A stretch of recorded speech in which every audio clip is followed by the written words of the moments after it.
you're the mail service guy, there's still an equal amount of respect because you're all service members. Mm-hmm. You're all part of that community. So yeah, just like that, they came home. Women were working the factories to get the, ammunition or whatever. So it didn't matter where you were at. Somehow you were all connected because everybody was committed to a higher purpose. And then there's your connection. So the project I'm taking on is I want to interview veterans of every era. And I feel like I'm in a rush now because our World War II veterans are dying. They're almost gone. And I feel like I'm in a rush just to capture some of these messages. But the interview is not about their service.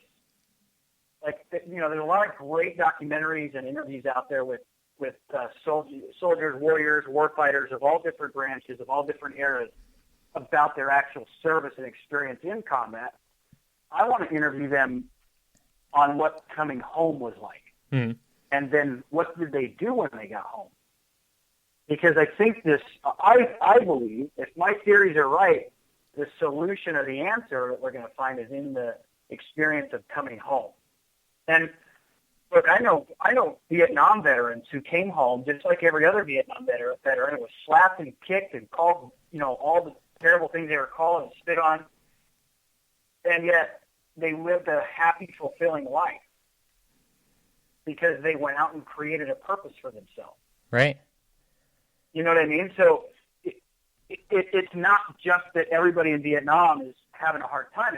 Was there a difference? Was it because some chose to go out and do something or create purpose for themselves and others didn't? So that's the interviews I want to do, is what did you do when you got home? What was life like? I've already been corresponding with a World War II veteran, and he's like, well, I don't think I could contribute because when I came home, my return was glorious. We had a victory, which you can't necessarily say we were victorious. Now, I don't know about you, but my deployment, I don't feel like it failed. My particular deployment was successful. Mm-hmm. Politicians are making some bullshit choices or have made choices that have lost ground that it took blood and lives to gain. But absolutely. I don't sit here thinking like, oh man, I was a failure, that kind of thing. So, but he said we had victory. Everybody was celebrated when we got home. Returning for us was amazing. Okay, so that answer right there, I said that's exactly why I want to interview you, because think about the conditions those guys lived in. How especially in winter, if you were in the European. Mm-hmm. Like Band of Brothers, right, as an example. You watch Band of Brothers, and if it's as accurate or close as it can be, as an example, man, I had hot chow almost every day. I had internet to talk to my family every day. It was what I had compared to what they had was night and day. And yet he's telling me it was glorious when he came home, and there's no residual effect. So that's what leads me to believe that the actual experience of war isn't the cause of the problems later. Now, I don't think anybody's 100% after war, so don't get me wrong, because my grandpa would not ever talk about his experience. So, yeah, I mean, no matter what, on any level, it has to change you. That's a survival type instinct. Yeah, exactly. And there's something else I kind of want to touch on too. That I'll be honest with you, Johnny, makes me a little nervous. Mm-hmm. And before I say this, as a warfighter, I want the warfighter community to know how much I respect every one of them, but I think it has to be brought into the open. And again, this is another theory, but I think that have you ever heard the term pussification of America? Oh, I use it almost daily on this show, brother. Okay, so I think that, I'm not going to say I think, I know that the pussification of America has permeated our military into basic training. Because all the way, I was talking to my uncle yesterday who was never deployed, but his basic training, Vietnam era, they could still slap him, kick him, stomp on his fingers if he was doing push-ups, spit on him, drill sergeants, that's what I'm referring to. Right. They had the freedom to prepare men for war. Mm-hmm. Fast forward, I went to basic training 2001, and the unit or the group that had graduated just before me. You ever hear of the red cards? Yeah, I mean, everybody talks about, rumors of those and everything, and I've never seen it myself, but of course, it is talked about widely.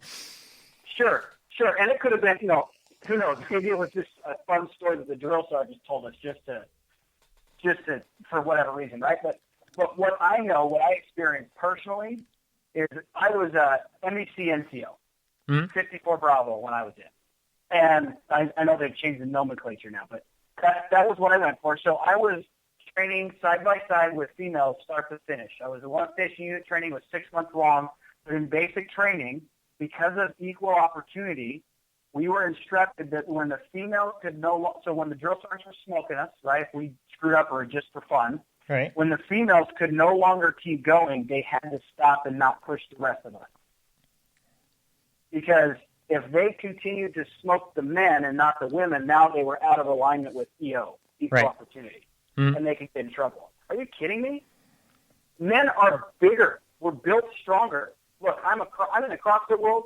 I can get my ass kicked on a regular basis by many of the women. So I'm not degrading what's possible for women, but I'm just telling you, by nature, when you show up and you're a brand new recruit, the women are not going to be stronger than men. They're just not.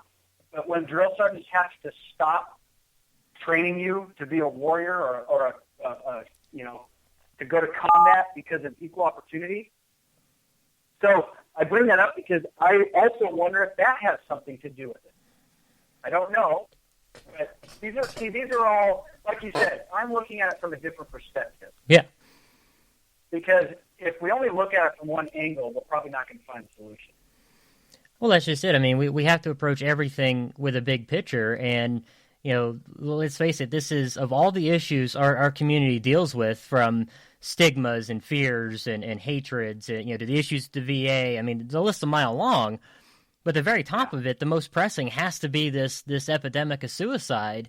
And, I don't care what statistic you use, whether it's the 22 a day, of course, that's the most famous. Those of us with... That we all know is crap because of the way that the survey was done. They didn't even survey or look into California and Texas. Yeah, I mean, there's a huge number of states that are left off the list. I mean, it's ridiculous, but, I mean, it is a number that folks can sort of rally behind and everything. Sure. But I look at it as, it's at least one an hour. And to me, that seems a little more striking. So, if we're losing brothers and sisters at this crazy rate, far more than, any, attrition rate we saw in modern combat, we've obviously got to look at this at every angle possible. And I really think you're onto something because, that mission and that purpose, we are a task-oriented people. It's ingrained in us through training and everything. And when you lose that, you start to lose track of, okay, I am important, I can actually accomplish something. And, I'll tell you, brother, I've spoke about it many, many times, but, I've found myself in that same shoes, after leaving the military and, dealing with, TBI and other things, I found myself in that sort of funk where I just couldn't get anything going, mass depression, the whole deal. And I ended up, sitting there with a gun in my mouth. And thankfully, I had a great support system that got me through that. And until I got myself involved with radio and found a mission and found a purpose for myself, it dramatically changed my life in an instant. Yeah, that's awesome, man. Yeah, and that's the thing too. Like with what you're up to and what a lot of these other veteran groups are up to, is getting our warfighters connected with support when they feel that way. Right. So that they know that they may not still be in the unit standing dress, but their connection or their battle buddies are still there. Well, yeah, I mean, that camaraderie, that sense of brotherhood, the sense of family is a driving force between everything because, it sounds weird to people. And I've talked to a lot of vets out here that feel the same way, but when you look back at experience, in particular in combat, I can easily say that, yeah, it was some of the worst time in my entire life. The things we saw, the things that happened, horrific, and I wouldn't wish it on anybody. But on the exact, on the same, or the flip side of that coin, it was some of the greatest times of my life. And I harken back to the times, just sitting around BSing and playing cards or whatever, and just knowing that, the person to your left, person to your right, they had your back 100%. And that's so hard to let go of. You know what I mean? Yeah, I absolutely know what you mean. One of the other things too is that we shouldn't be afraid to find connections in the civilian world. Mm-hmm. Because, we all serve to protect this country for the freedoms that we enjoy and for the people that live here. So there shouldn't be a fear to be willing to try to connect with those same people.